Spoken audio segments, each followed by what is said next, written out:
Yeah, brothers and sisters of African descent at home and in diaspora, I bring you New Year message and greetings from Nigeria. The title of my message is Africa and the Millennium Development Goals, a panoramic assessment. This in itself is a novelty because I was not used to making videos. I, however, feel compelled to record and disseminate this video, the main purpose of which is to bring to your notice events and issues pertaining to Africa that require our attention, urgency, and energy. I therefore make reference to the condition of extreme poverty and hunger in Africa, the situation of economic backwardness and underdevelopment, the spread of deadly diseases such as malaria, HIV/AIDS, and Ebola. The fundamental aspect of my compulsion and commitment to bringing you this video is based simply on the fact that this is 2015, when in actual sense the components and elements of the Millennium Development Goals would have been achieved. It would be recalled that in the year 2000, governments of about 192 countries committed themselves at the United Nations General Assemblies to achieving by 2015 eradicating extreme poverty and hunger, promoting primary education, promoting gender equality and empowering women, reducing infant mortality, improving maternal health, combating HIV/AIDS, malaria, and other diseases, ensuring environmental sustainability, and developing a global partnership for development. These are the components and the elements of the Millennium Development Goals, and there have been pessimism and optimism at various quarters concerning the extent to which countries at the bottom of the world economic system could achieve these components of the Millennium Development Goals by 2015. On the side of pessimism, for instance, in the year 2005, a notable economist, Jeffrey Sachs, published his book, The End of Poverty: How We Can Make It Happen in Our Lifetime. In page 1, he notes that about 8 million people die every year across the world because they are too poor to stay alive, arguing that our generation can choose to end this extreme poverty not by 2015 as declared by the United Nations, but by 2025. Similarly, in the year 2007, another notable economist, Paul Collier, published his book, The Bottom Billion: Why the Poorest Countries Are Failing and What Should Be Done About It. In page 3, Collier argues that by 2015, however, it will be apparent that this way of conceptualizing development has become obsolete, antiquated, and anachronistic. On the side of optimism, however, in the year 2013, Moises Naim published his book, The End of Power: From Boardrooms to Battlefield and Churches to States, Why Being in Church Isn't What It Used to Be. In pages 54 and 55 of this book, Naim identifies the first decade of the 21st century as arguably the humanities' most successful. Quoting the analyst Charles Kenny, "It's our best decade ever." In this way, all classes of countries including those with historical and geographical disadvantages, have experienced reduction in poverty and improvement in the standard of living. He arrived at this conclusion based on the statistics of global poverty and GDP. I am not very sure whether countries in Africa in general, sub-Saharan Africa in particular, could share in this sense of optimism. And our systems of metrics that use GDP as a measure of economic performance and social progress are not only faulty, but have been variously criticized and challenged.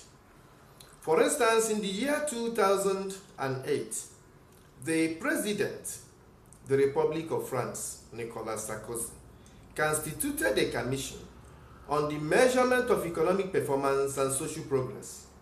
This commission was led by Professor Stiglitz of Columbia University, Professor Matthias Sen of Harvard, and Professor Jimpo Fitosi of Institut des Études Politiques de Paris.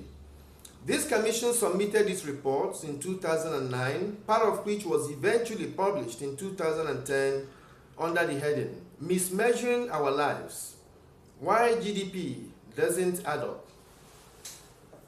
In this book, they identify the limits of GDP as an indicator of economic performance and social progress.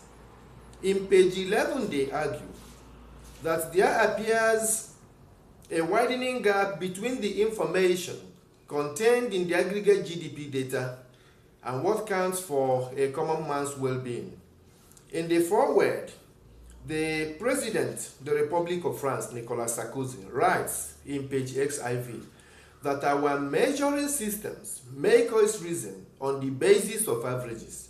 And if we keep reasoning on averages, we will forge our beliefs and build our conclusions on data that are increasingly divorced from the real life, because an average human being does not actually exist.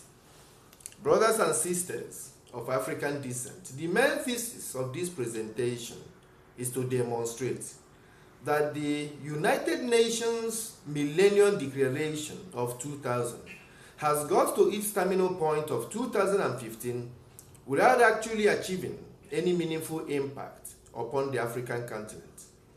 15 years after the declaration of the Millennium Development Goals by the United Nations, Africa is still wallowing in the abyss of economic backwardness, hunger, and underdevelopment. African countries are still categorized among the poorest in the world, among the countries living at the bottom of the world economic system, and among the countries whose standard of living is still far much below that of the United States of America. For instance, poverty, illiteracy, unemployment, low standard of living, insecurity, political and economic instability have constituted the ordering of African society, giving rise to the condition of currency unbankability, what Anki Hookveld has described and characterized as the concept of capitalist implosion and involution among the developed economies. The result of this has been a paradox of dichotomy, development stroke underdevelopment dichotomy, or north-south divide in a globalized world.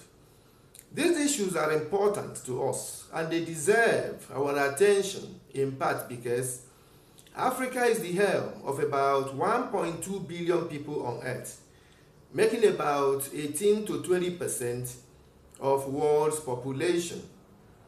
Africa is the helm of the black people all over the world, and Africa has been adjudged the cradle of humanity and civilization.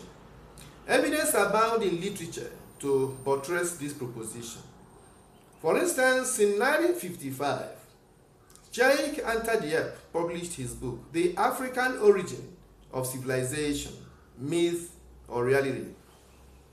He demonstrates that the Egyptian civilization was a Negro civilization, and if the Egyptians were Negroes, it therefore follows that the European civilization and by extension, the American civilization are but a derivation of African achievement. Similarly, Innocent Onyenwenyi published his book, The African Origin of Greek Philosophy, an exercise in Afrocentrism. He makes critical efforts to rediscover, reconstruct, and dig out what has been destroyed, stolen, and denied to Africans.